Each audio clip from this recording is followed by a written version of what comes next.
नमस्कार, मी संदीप जोशी स्विन काठामधून आणि आज आमच्यासोबत आहे टॅलेंटेड आणि क्यूट मुलगी जय खांडेकर. हॅलो. हाय समृद्धी. सो तुमचा हा फर्स्ट आहे नाटक. हां, तुमचं काय एक्सपिरियन्स होतं या सगळ्या सिनियर्ससोबत? First of all Chandrakant Kulkarni, Kshitij Patwardhan आणि अशा नाटकाच्या सचिन तेंडुलकर भूमिका करत आहेत.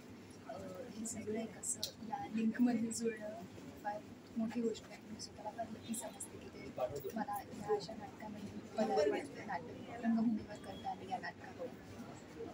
मी या सगळ्यांकडनं जितकं शिकले म्हणेन तितकं खूप कमी आहे, कारण त्यांनी मला खूप त्यांचा प्रेझेन्सच मला मिळणं ही खूप मोठी गोष्ट होती माझ्यासाठी. त्यामुळे very happy and very glad. So my next question is Sachin Khedekar सरांसोबत तुम्ही काम केलं, त्यांच्यासोबत तुम्ही काय शिकले ॲज अ ॲक्टर? तुम्ही काय ग्राफ्स केलं त्याच्यामध्ये? तो ते माझ्या वडिलांचं काम करत आहेत आणि आमचं एक खूप छान नातं आहे त्याच्यात. आणि ते तसं झालं कारण ते स्वतः खूप छान पर्सन आहेत आणि he is very well aware about everything. He is त्यांच्याशी कुठल्याही प्रकारचं कॉन्व्हर्सेशन होऊ शकतं आणि त्यामुळे जेव्हा असा ॲक्टर तुम्हाला मिळतो, त्याच्यावर काम करायला मिळतो, तो सो एक्सपिरियन्स, जे इतके सिनियर आहेत आणि त्यांचं काम आपण खूप टाईमपासून बघितलेलं आहे. त्यामुळे मी कुठेतरी त्यांना आयडियलाईज केलं आहे आणि जेव्हा मी त्यांना पहिल्यांदा भेटले तेव्हा मी एकदम स्टारस्ट्रक होते. पण त्यांचा प्रेझेन्स मिळणं आणि छोट्या छोट्या गोष्टी म्हणजे त्यांनी मला या आमची जी कॅमेराडरी आहे, आमचं जे रिलेशन आहे त्याच्यात ते फुलवायला खूप जास्त मदत केली. त्यांनी मला छोटे छोटे पॉइंटर्स सांगितले, काही एक्सरसाइजेस सांगितले, त्यांनी मला इमेन्सली हेल्प केलं या पूर्ण प्रोसेसमध्ये. त्यामुळे खूप खूप शिकायला मिळालं. सो ॲज पहिलं नाटक काय अडथळे होते आणि काय तुम्ही ते कसं आला त्याच्यामध्ये? काय काय तुम्हाला डिफिकल्टी झाल्या? एकतर मी भयंकर नर्वस होते, त्यामुळे माझा कॉन्फिडन्स बूस्ट करण्यापासून सगळं चंदू सरांनी याच्यावरती काम केलेलं आहे. आणि ॲक्टिंग आपल्याला म्हणजे जेव्हा मी ते रीड केलं कॅरेक्टर तेव्हाच मला कळलं की खूप माझ्या जवळचं आहे. त्यामुळे तिला साकारताना कुहू हे पात्र साकारताना मला माहिती होतं की मला स्वतःचेच काही व्हॅल्यूज त्याच्यामध्ये ॲड करायचे आहेत.